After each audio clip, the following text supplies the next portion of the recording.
The Green Bay Packers entered Levi Stadium as 10-point underdogs, despite absolutely thrashing the Dallas Cowboys just 6 days earlier.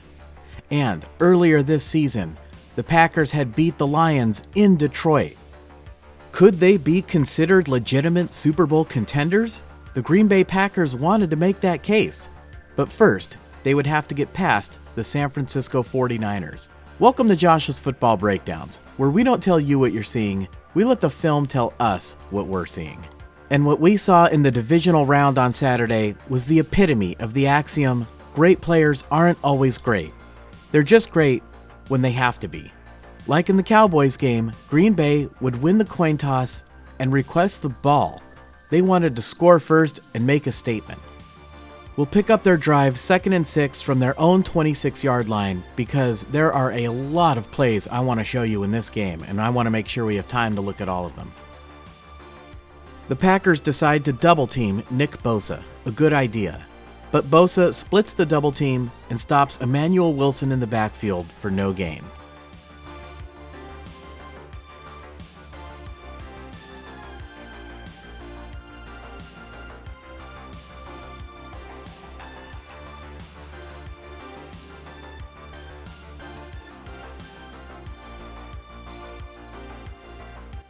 Just lightning quick at the snap, and it brings up 3rd down and 6.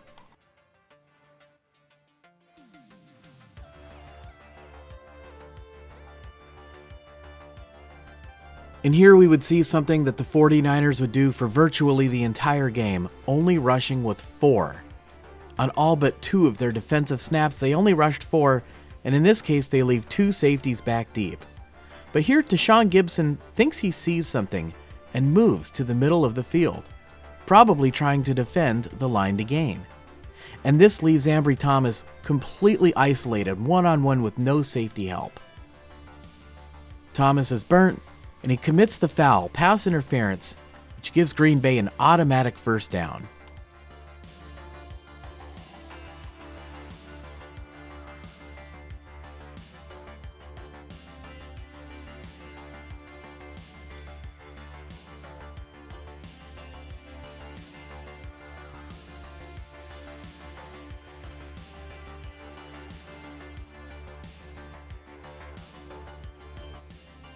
On 1st down, Chase Young beats Rasheed Walker, disrupting the play in the backfield.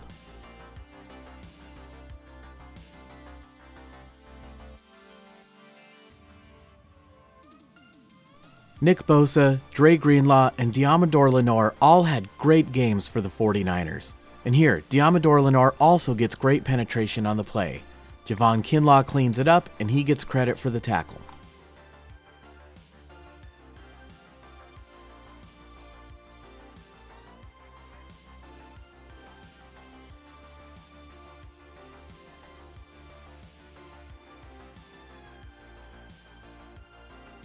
On 2nd down, Jordan Love takes a quick look to his right, doesn't like what he sees, and then he takes the check down to Ben Sims for a short gain.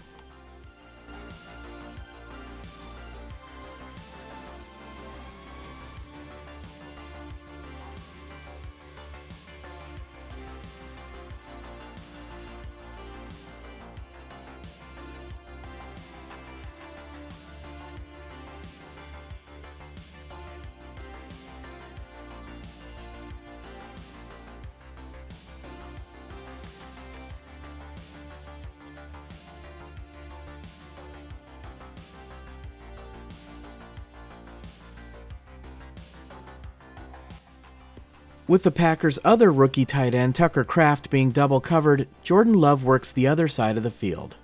Let's see where he should go. He could try to rainbow this ball to Aaron Jones, but a 50-50 ball to Aaron Jones one-on-one against Deommodore Lenoir, I don't know if I like those odds.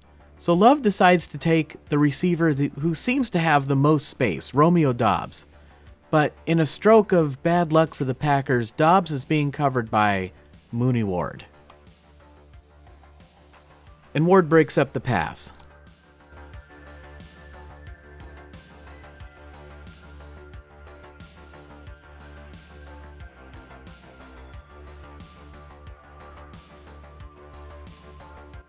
Love does hang this ball a little bit high into the inside, but I think it was just a great play by the defense. So the Packers bring on Anders Carlson for a short field goal attempt, and he knocks it through, making the score Green Bay 3, San Francisco 0.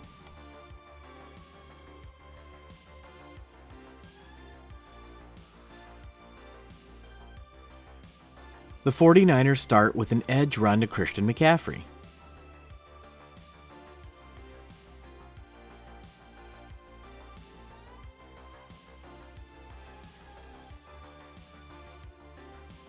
Christian McCaffrey, of course, has outstanding vision, and here he realizes that the Packers' defensive end, Kenny Clark, is probably going to get to the edge and make the play.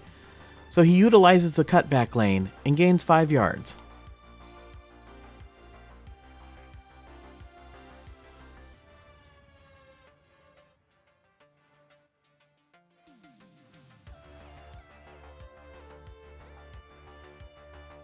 On 2nd down and 5, the 49ers call the tunnel screen to Deebo Samuel. And I really like what the 49ers are doing to start this game, going to 2 of their bread and butter plays right off the bat, with success.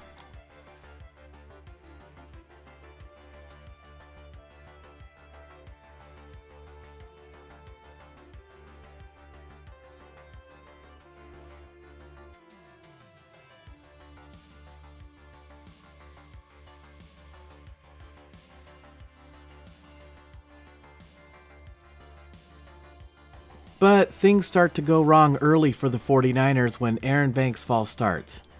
We know that penalties are drive killers, so let's take a look at the next 3 plays and take a look at how this impacted the 49ers' drive.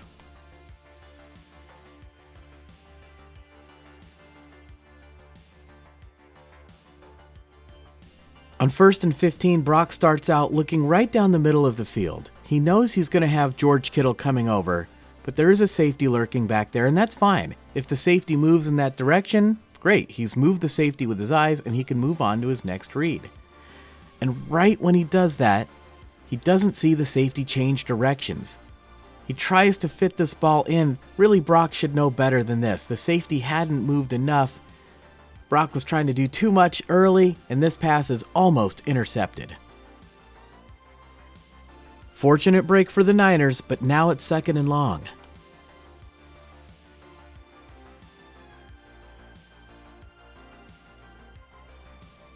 Now it's worth noting here that Brock has a couple of deep routes one-on-one. But it's 2nd and long, and we know that those deep shots are low percentage plays. If he doesn't hit them, it will be 3rd and long. I think Brock made the very prudent decision here to take the check down. If they had, say, 2nd and 1 at the 50, I might feel differently. But here I think Brock did the right thing getting the ball to Deebo Samuel.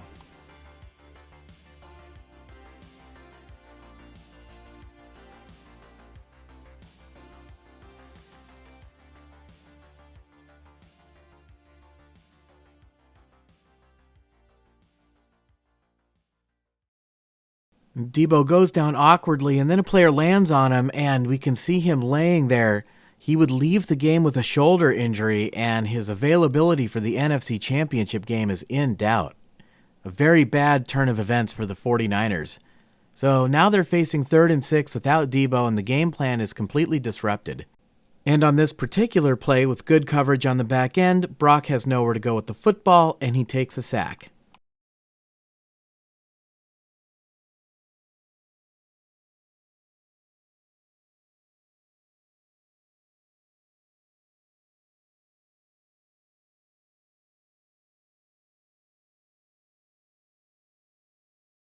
So the Packers take over with an opportunity to extend their lead. Once again, the 49ers only rush 4. And the Packers send their other rookie tight end, Luke Musgrave, downfield. Yes, they have 3 rookie tight ends on the roster. And I hope fans realize how good of a play this is by Fred Warner. He has to turn completely around and stick with Musgrave. And Jordan Love throws the ball away from the defender. Great play by Fred Warner.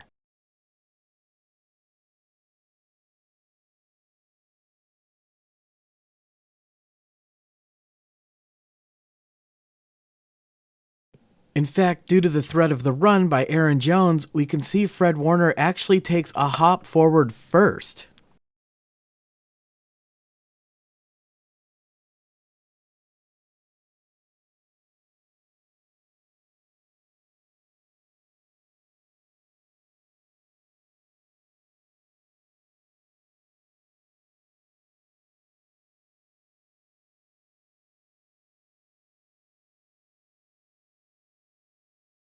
On 2nd and 10, Tashawn Gibson defenses the pass, but we see the flag come out for pass interference. Let's take another look.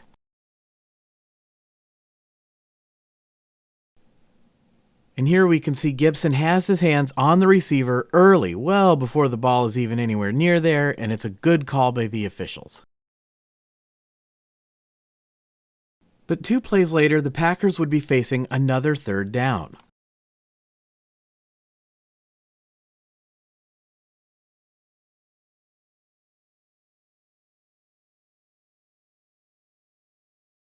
Once again, the 49ers only rush 4, so the coverage on the back end is pretty good. So Jordan Love decides to take the one-on-one shot to Romeo Doubs. Doubs is covered again by Mooney Ward. But here, Ward falls down on the play. Doubs makes the catch and there's no one left to stop him, and he is off to the races and he gains 38 yards on the play. Wow.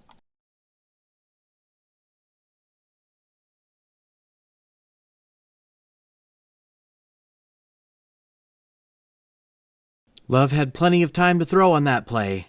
How? The Packers dedicate 4 men to blocking Nick Bosa and Javon Hargrave. And sometimes that can be a case of too many cooks in the kitchen. But the chemistry here is excellent.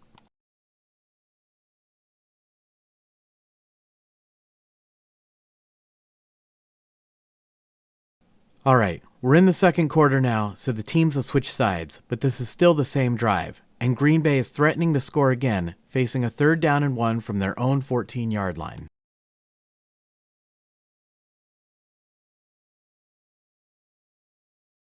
At the snap, Dre Greenlaw knows he must react immediately to the play. He doesn't have time to sit back and diagnose what's happening, or Aaron Jones will fall forward for the 1st down.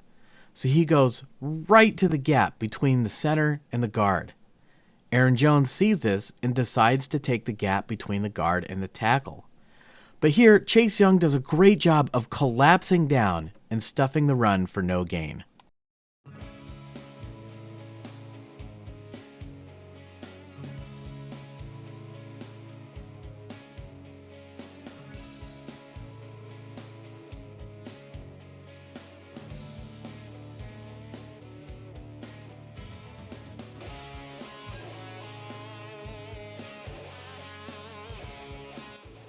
So this does bring up 4th down, and there's a saying in football, take the points on the road. Here, Green Bay could have taken the field goal, and I know their kicker has struggled, but guys, they're on the 14-yard line. This should have been a chip shot. Instead, they sneak it, and Jordan Love, his helmet is over the line, but where is his body? Where is the football? I felt immediately watching this live that he was short. It was very, very close, and when they measured, he was just inches short of that line to gain, just inches.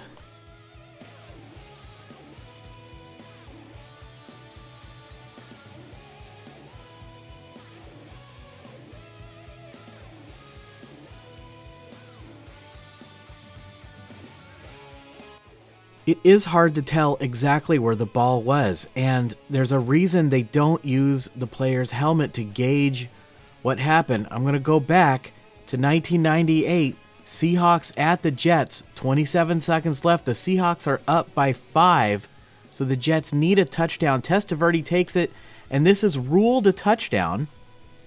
But when we take a look from this angle, we're going to see he is short. The official after the game said he saw his helmet cross the goal line and used that, and that was an error. They realized it. The Seahawks missed the playoffs. Dennis Erickson was fired. So this had huge ramifications, and that play is what brought instant replay back into the league the following year. All right, so the 49ers take over. They are on their own 14-yard line, so they have a long way to go. The 49ers go to one of their other bread and butter plays, faking the run to one side and sneaking a receiver out to the other side. But Quay Walker recognizes the play. But on the other side of the formation, Devondre Campbell thinks that George Kittle is run blocking and he's unprepared to stay with him as a pass catcher. Brock Purdy finds the open man.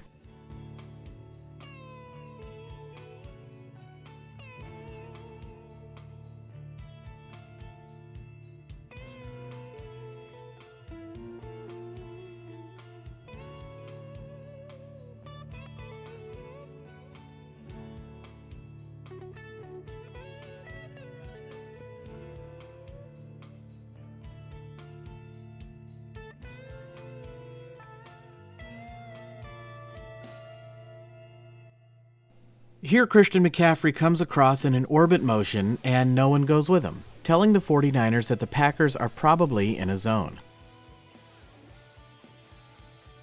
When Brandon Ayuk cuts to the inside, he comes into Nixon's zone, and Nixon is responsible for picking him up. And take a look at Jauan Jennings. For all the safety knows, he could be going deep. So the safety does the right thing and gives him space. Jauan Jennings uses that opportunity to go in the middle behind Nixon and in front of the safety. It's a little bit of a tight window, but Brock Purdy fits it in there.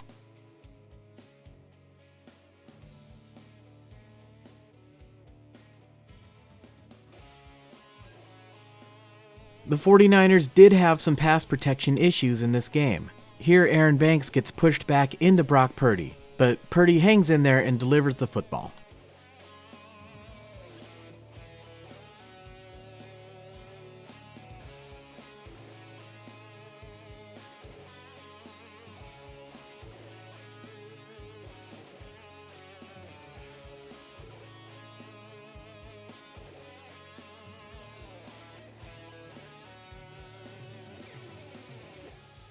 Now we all know how much the 49ers like to work the middle of the field.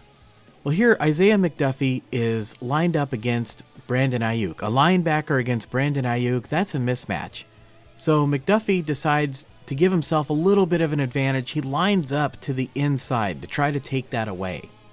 Brandon Ayuk simply goes to the outside.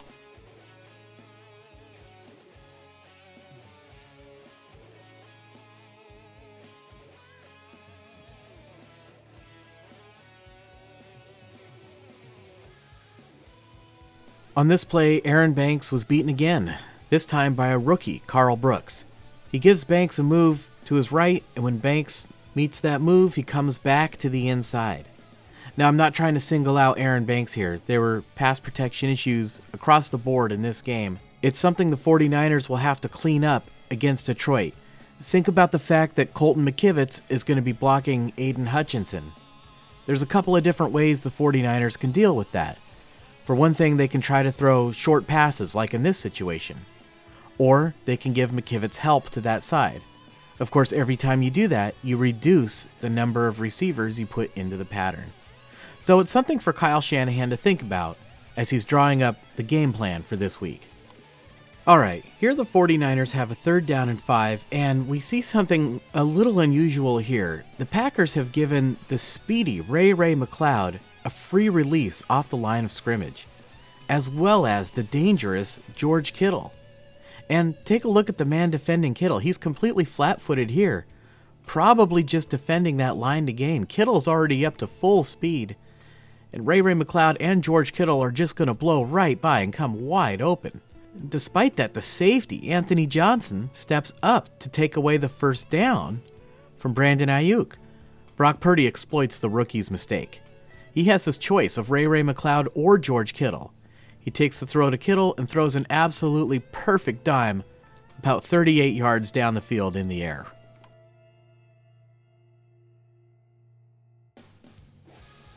Touchdown. What a pass on the run from Brock Purdy.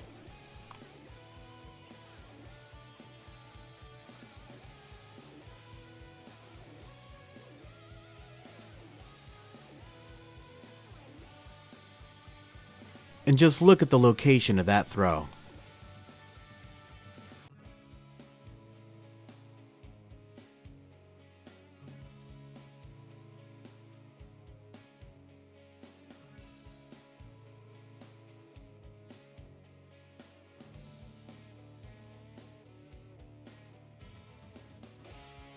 So the 49ers take the lead 7-3. The Packers would respond.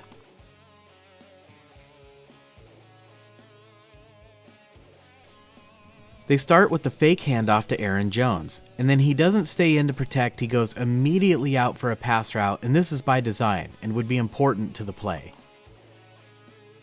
The 49ers are in a zone. We can see Jayden Reed coming across, but Drake Greenlaw is responsible for picking up Aaron Jones. Logan Ryan is the one who should be picking up Jayden Reed, and we can actually see Ambry Thomas pointing out this route. But Ryan doesn't see it, and he stays with the rookie tight end Luke Musgrave, a mistake that allows Reed to come wide open on the play.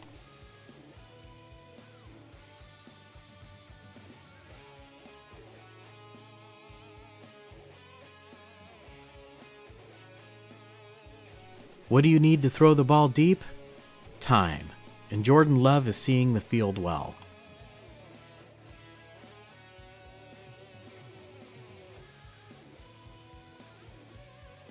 The Packers once again would threaten, taking the ball all the way down to the 9-yard line. On first down, once again it's decisive penetration by Diamador Lenore that stops the play dead in its tracks.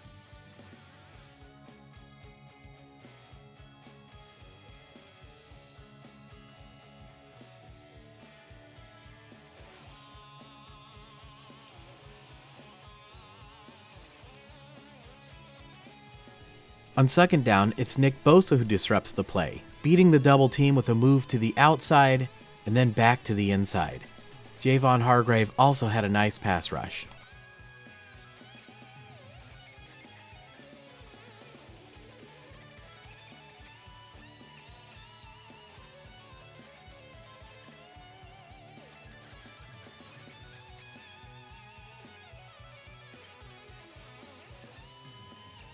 And on third down, Javon Hargrave wins outright with a move to the inside and then the outside.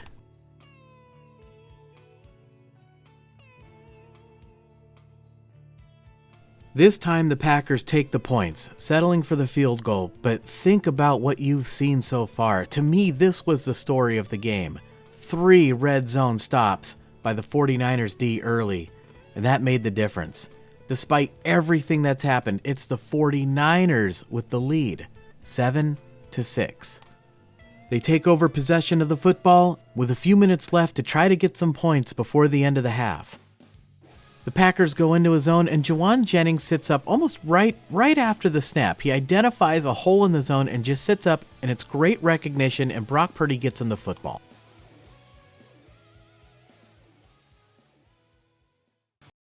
That little tiny route went for 12 yards. After the 2-minute warning, the Packers know what the 49ers are trying to do.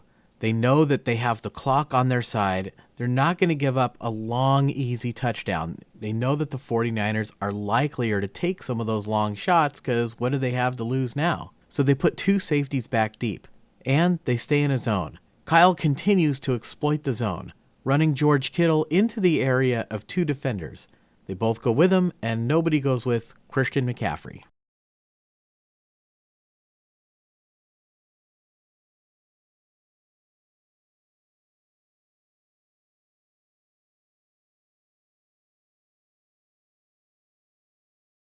The 49ers have moved to the Packers side of the field with 1 minute 19 left and facing a 2nd and 5. They can afford to sneak in a run here, and that's what they do with Christian McCaffrey. And then they call their first timeout.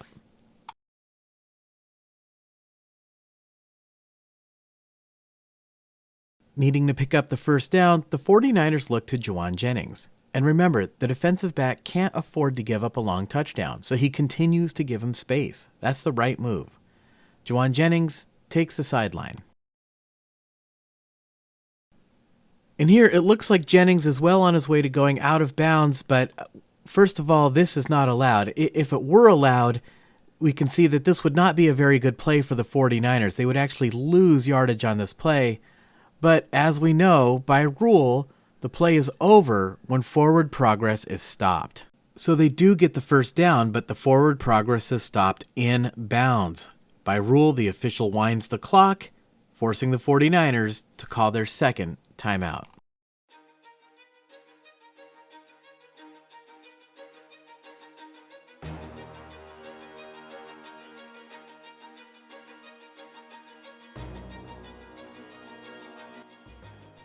With just 28 seconds left, the Packers can really afford to stick everybody back deep now. They send 7 men back there.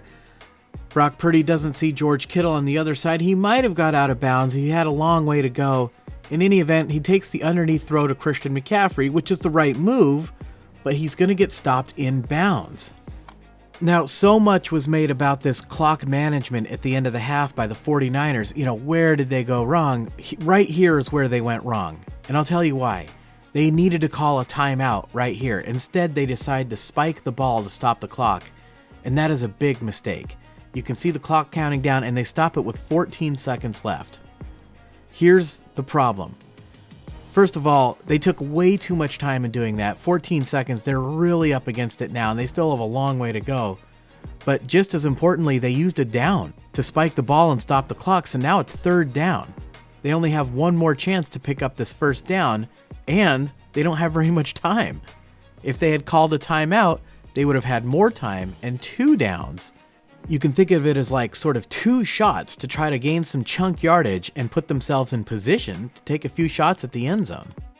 Here Connolly does come open. They could have gotten him the ball and used the timeout. I don't know how much difference it would have made. I think the 49ers were hoping to get this bigger shot to Brandon Ayuk down the field to the sideline. The Packers were all over it though. And unclear if Juwan Jennings was trying to sit up or if he was trying to go to the sideline himself. Either way, he slips on the field, and this entire sequence has just been a disaster for the 49ers. Mindful of the clock, it looks like Brock just decided to throw this ball away, and the 49ers have to settle for a long field goal attempt with the timeout in their pocket. Ouch.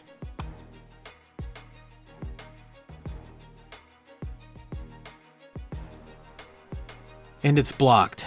A terrible end of half drive by the 49ers.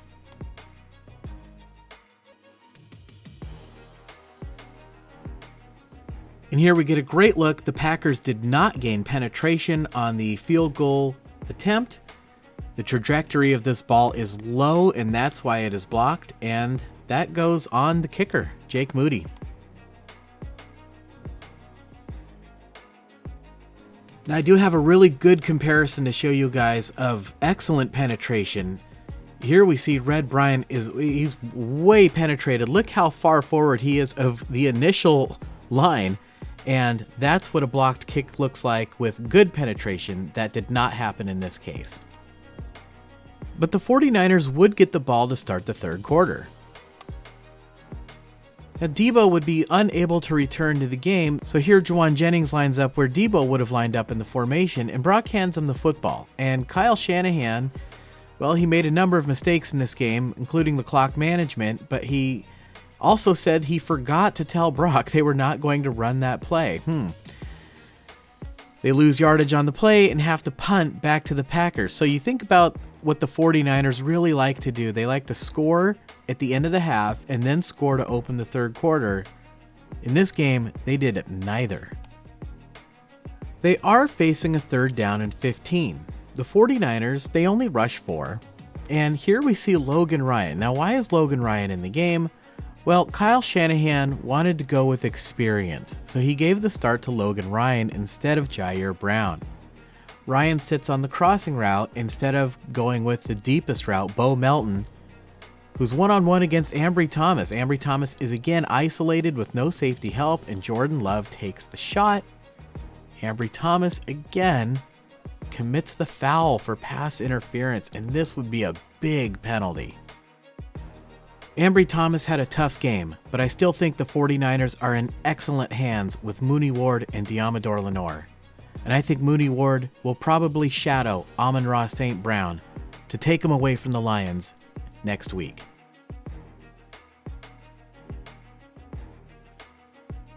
All right, the ball is snapped, and we see Oren Burks just chilling there. He's diagnosing the play, waiting for it to develop, and it looks like it's going to be the wide receiver screen with Bo Melton blocking this time. So Burks and Mooney Ward break on what they think is the route, and that's unfortunate because Bo Melton streaks past both of them wide open for a touchdown. I don't think Tashaun Gibson could have impacted this play, but in any event, he slips on the turf. And just like that, the Packers take the lead.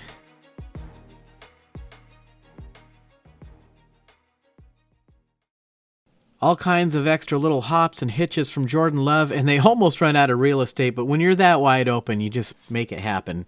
So the 49ers had a pretty terrible sequence at the end of the half and the beginning of the first quarter, but here they would start to sort of regain that rhythm they had earlier in the game. They really responded well and quickly here. I like how they did this. And it started out with an attempt by Green Bay to confuse the young Brock Purdy, playing man coverage on one side of the field and zone on the other side. And take a look at Jonathan Owens. He isn't necessarily looking at Kittle. He's looking at Brock Purdy here. He thinks Purdy is going to Ray McCloud. So he stops running with George Kittle. The Packers confuse themselves. Kittle comes wide open. And I'm going to highlight this out of bounds play here. Jauan Jennings was blocking his man out of bounds. And at the very end, the defender appears to get the better of him, blocking Jauan Jennings into the Gatorade. I can't quite see who that is. But in any event, Jauan Jennings gets the better of him, removing a defender from that side of the field, and George Kittle gains 32 yards on the play.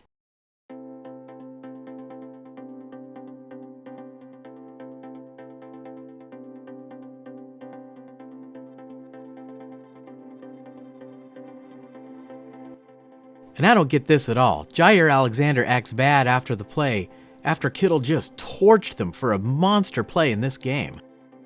And from this angle, we get a great look at why Jonathan Owens was so fooled on this play. Brock Purdy has started his windup. Look at the helmet stripe.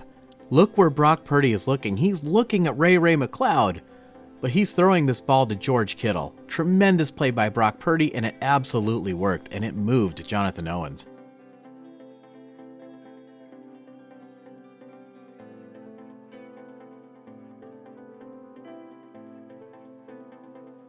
Very next play, Purdy changes the play at the line of scrimmage.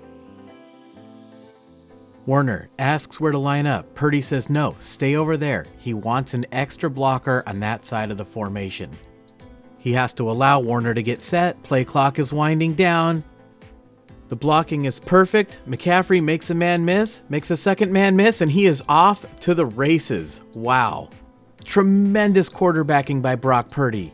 Perfect play call, and the stellar athlete Christian McCaffrey does the rest for the 49ers. Shanahan discussed the play with Purdy at the half. It was perfectly designed, perfectly executed by the players, a perfectly timed play call by Brock Purdy, and it left Christian McCaffrey one-on-one with the safety.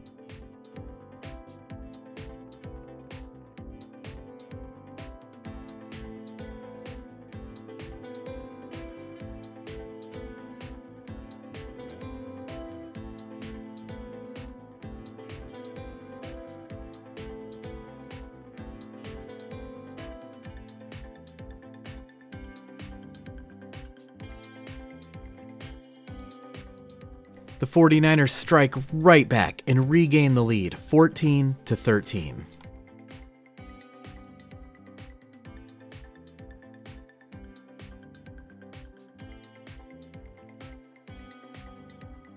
But on the ensuing kickoff, a couple of members of the 49ers kick coverage team would fall down, isolating Isaiah Oliver, who has to take on a blocker and try to make the tackle.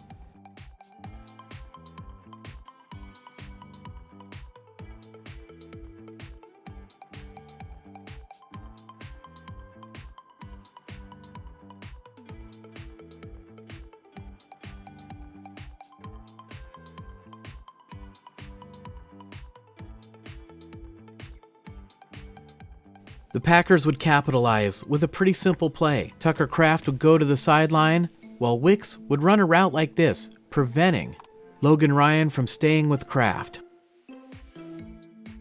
Touchdown Green Bay, and the Packers have answered right back.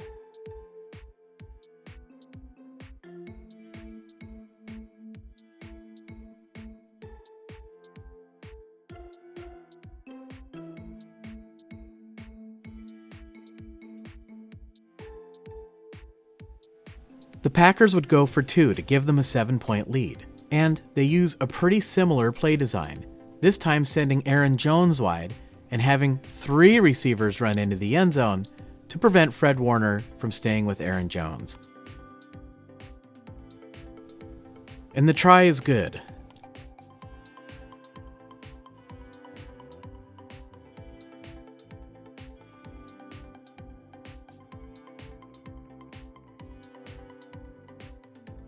The Packers would take the lead 21-14, and they would get the ball back. Facing a 3rd down and 11, this time the coverage is excellent on the back end from the 49ers. Jordan Love sees the reality of the situation and makes a good decision to dump this ball off again to Tucker Kraft. But it's a poor throw. The ball is tipped and intercepted by Dre Greenlaw, and I felt like this was the moment when the tide really turned in the 49ers' favor.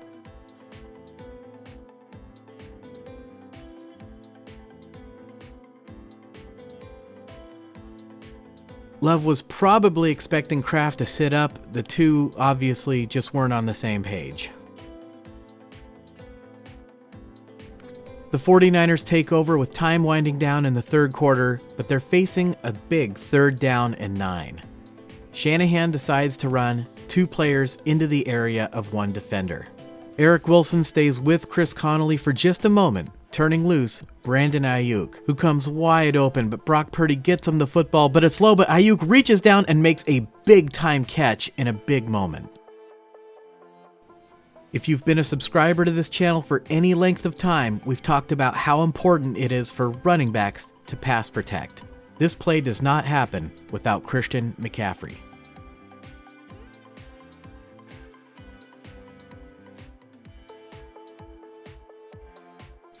The play sets up a Jake Moody field goal attempt, but it's a long one, 52 yards.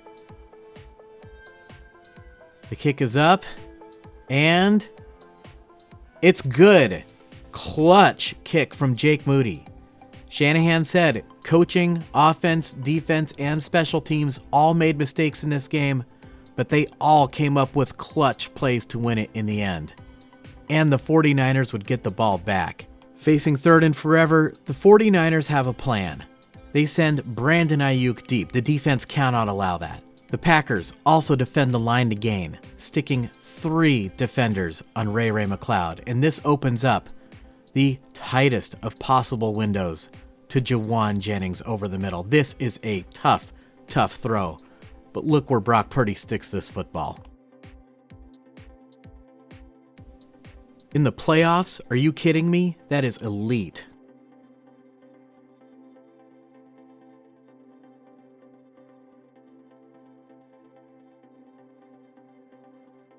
And once again, I'm going to highlight some pass protection, this time from George Kittle, who buys just enough time for Brock Purdy to get rid of this football.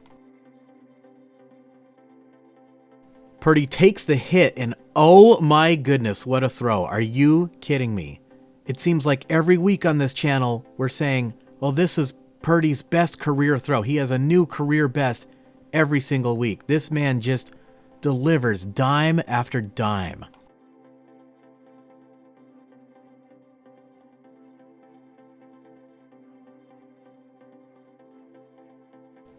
On 3rd and 10, we see Brock showing off that great anticipation, winding up, and he's expecting Ray McCloud to turn back to the inside. Instead, McCloud continues to the sideline. The two just aren't on the same page. The pass would fall incomplete, and this drive would come to an end. The 49ers would make the bitter decision to punt from their own 40-yard line, but Wisnowski gets off a good one, pinning the Packers at their own 10. And here the Packers would call a great play. After the snap, the center would fire off to the left. And the tight end would go in that direction too. And the tackle. Now, whenever the tackle leaves, you have to worry about the defensive end. The Packers use the rookie, Wicks, to pin Chase Young to the inside. And let's see how this all develops. And man, that is beautiful. Just look at that hole Aaron Jones has to run through. Can the 49ers come up with just one more red zone stand? The The Packers are threatening to go up multiple scores with less than 8 minutes to go in the game. They sense blood in the water and they go for the kill, sending 2 players deep. But the 49ers are ready for this, with 3 defenders back there with them.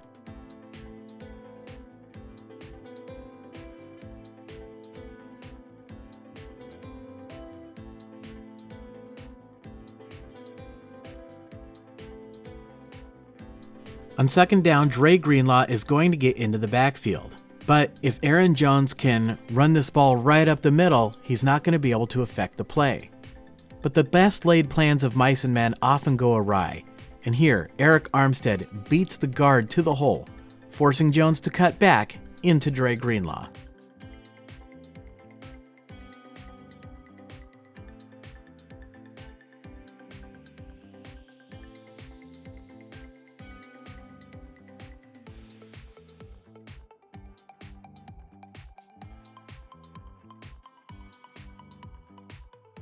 And finally, when the Packers least expect it, on third down, the 49ers send a blitz.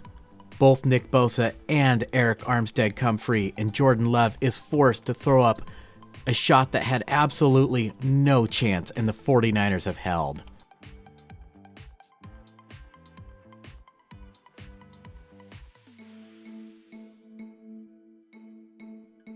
How did the tackle end up in no man's land? Fred Warner was threatening the blitz, a threat the guard had to take seriously. And the resulting confusion allowed the 49ers' 2 most ferocious players a clean shot at Jordan Love.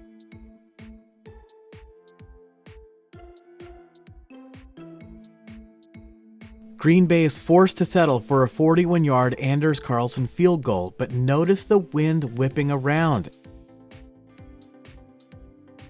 And the kick is up, and it is wide to the left. He missed the kick. The Packers only lead by 4. And with 6 minutes and 18 seconds left in the game, the 49ers have a chance to win the whole thing. How does Shanahan start the drive? With their favorite play. They fake the run to the right with Christian McCaffrey.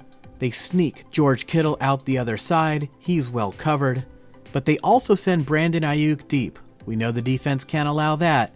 And this opens up Juwan Jennings.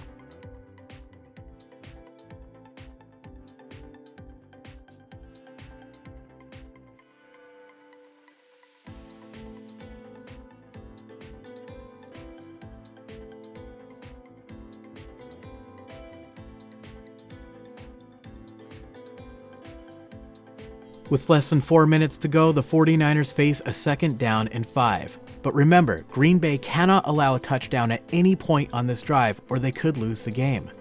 Shanahan threatens by sending 3 receivers deep. The defense has no choice but to back off, opening up George Kittle underneath. And he drops it. A rare drop from George Kittle, but this would be the 49ers' final miscue on the day. On third down and 5, Brandon Ayuk doesn't really have separation, but he does have leverage, and he's going to be past the first down. Brock Purdy takes the throw.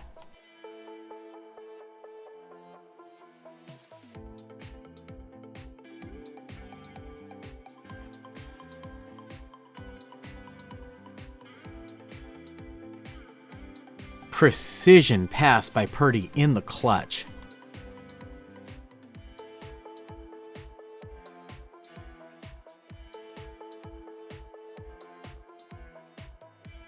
And a great catch by Brandon Ayuk.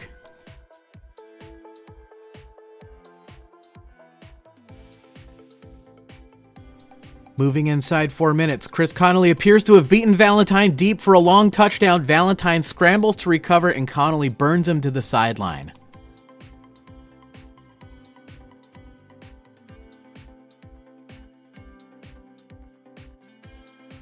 Shanahan went with Connolly over Bell in this game, again opting for experience.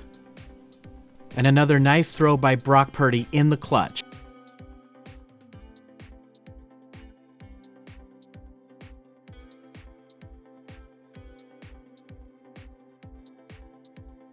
Three minutes to go. The 49ers again run 3 players into the area of 2 defenders. Nixon stays with Connolly just long enough to open up George Kittle.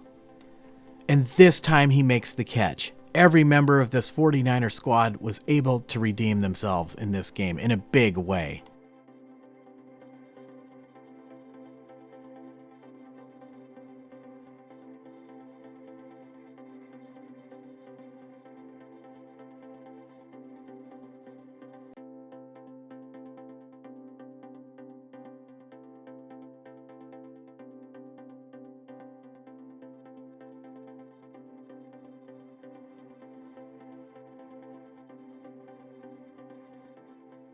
The 49ers go for the screen to McCaffrey, a very dangerous play for Green Bay, but they defend it well. No gain on the play.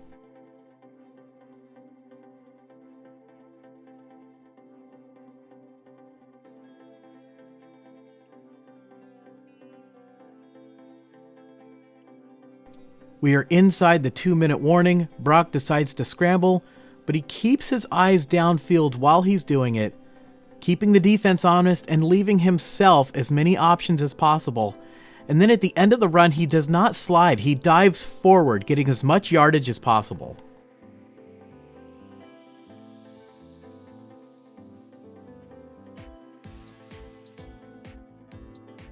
Purdy knows he can't take a sack in this situation, and he feels the pressure of Van Ness. He feels Preston Smith coming around, so he decides to scramble.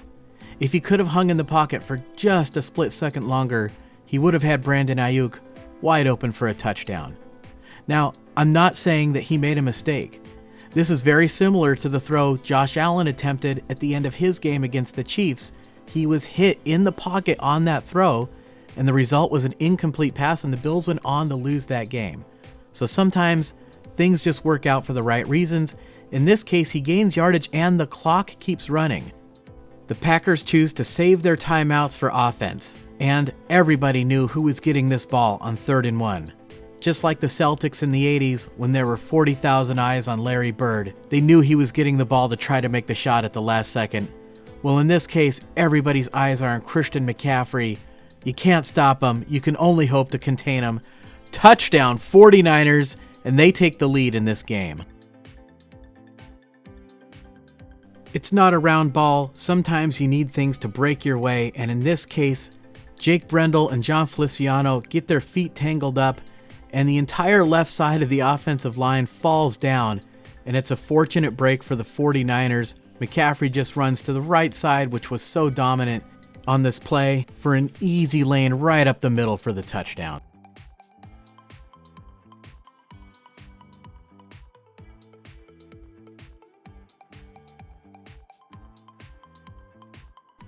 The Packers with one last shot. Love feels the pressure of Javon Kinlaw and buys time. And finally, perhaps due to inexperience, he makes a real bad decision here, throwing this ball up for grabs in the middle of the field. And it's intercepted by Dre Greenlaw. Great play, game-winning play, but he's got to go down here. If he goes down, the game is over. Love the play from Dre Greenlaw, but he's got to show some situational awareness. And I'm pretty sure he's gotten plenty of coaching on that during this week.